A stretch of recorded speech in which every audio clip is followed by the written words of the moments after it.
একটি মজার সমস্যা, একদল গাভী সমান সংখ্যায় ভাগ হয়ে 3 রাস্তায় গমন করে, 7 ঘাটে জল খায়, 9টি গাছের নিচে ঘুমায়।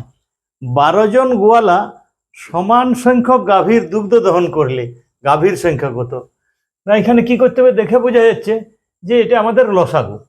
তো লসাগু করার সিস্টেম কি আমরা বলেছি না, আগের ভিডিওতে আলোচনা করছি। লসাগু সিস্টেম আমি বড় সংখ্যাটাকে ধরে নেবো আমার লসাগু। তাহলে এখানে বড় সংখ্যাটা হচ্ছে 12।